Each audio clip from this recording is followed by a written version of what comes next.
Red Bull didn't just invented an energy drink, they built a global media and lifestyle empire by selling an adrenaline fueled identity. Welcome to Business with Ritz, where we decode the strategies behind the world's biggest businesses. Today, we are diving into the untold story of how a humble Thai syrup transformed into 10 plus billion-dollar global icon. Formula One is one of the most expensive sports on earth, billion of dollars, million of fans, and somehow one company managed to become one of its most recognized names. But Formula One is not the only thing they conquered. From mountain peaks to aircraft wings, from cliff diving to snow covered mountains, their logo is everywhere. And if that was not enough, they own a football club, not a football club, football clubs, develop athletes, build fan communities, and turn sports into global media asset. And then comes the strangest part. At the center of all of this is just a small silver and blue can, a can that most people completely misunderstand. Because Red Bull's real product is not caffeine, it's not sugar, and it's definitely is not energy. Red Bull sells something much more valuable. The question is Red Bull an energy drink company? Or is it actually one of the world's most successful media companies disguised as a beverage brand? To understand that, we need to go back to the beginning.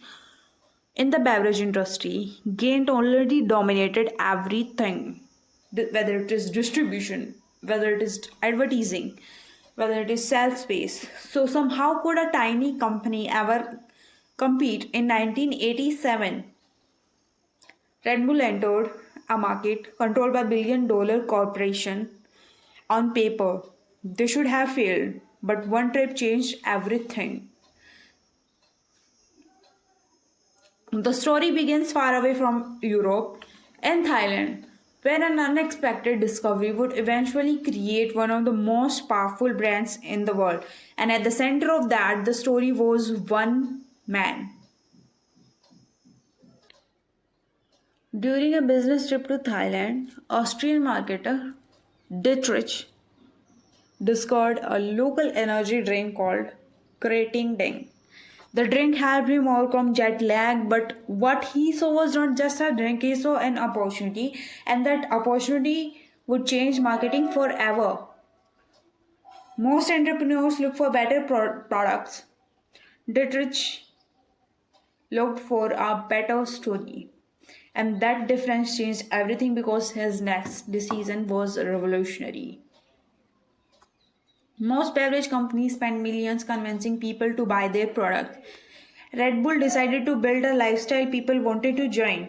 It started with a simple rule. Instead of targeting everyone, Red Bull focused on trendsetters.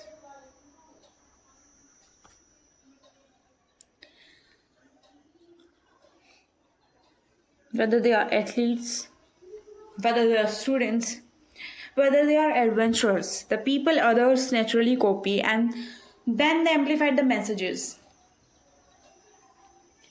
Rather than running endless advertisement, the Red Bull created experiences, events people talk about, the stories people share, moments people remember, and soon the product become secondary.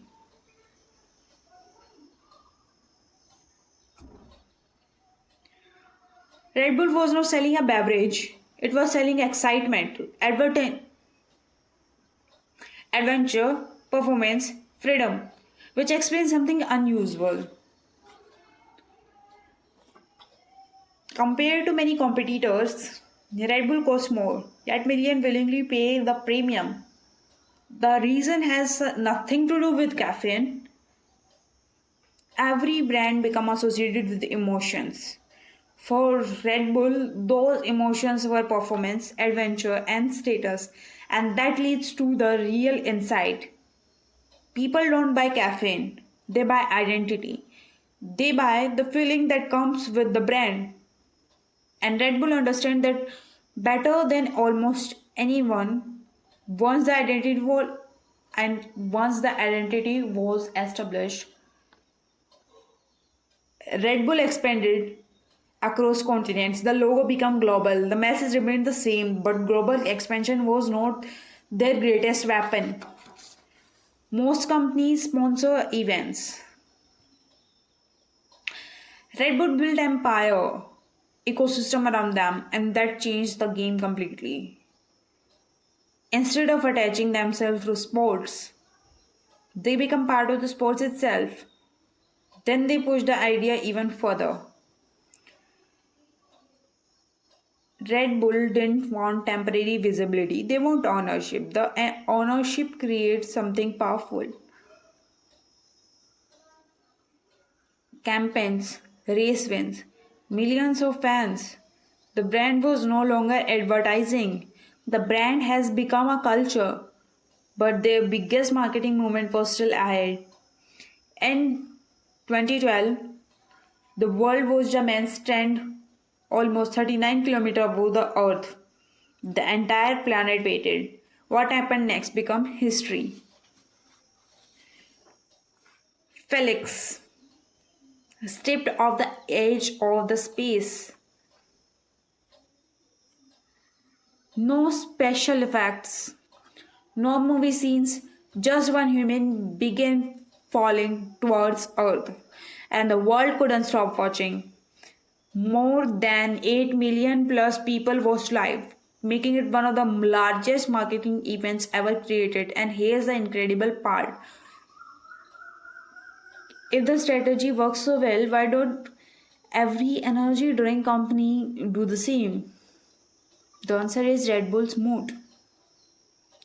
Anyone can create an energy drink, few can build a culture, few can build media, and almost nobody can own attention at this scale, which brings us to the final question.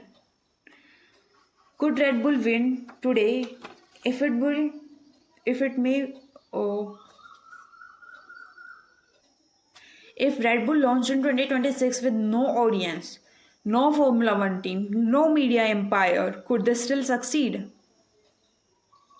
Probably because their greatest asset was never the drink, it was something far more valuable. Red Bull doesn't sell energy drinks, it sells attentions. And in today's economy, attention is one of the most valuable resource on earth. And that's the lesson every business should remember. Most companies compete for customers. Red Bull built an world people wanted to belong to, and when you know you own the attention, selling products become easier. Thank you so much for watching. If you enjoyed this breakdown, subscribe for more business documentaries. I hope you'll like it.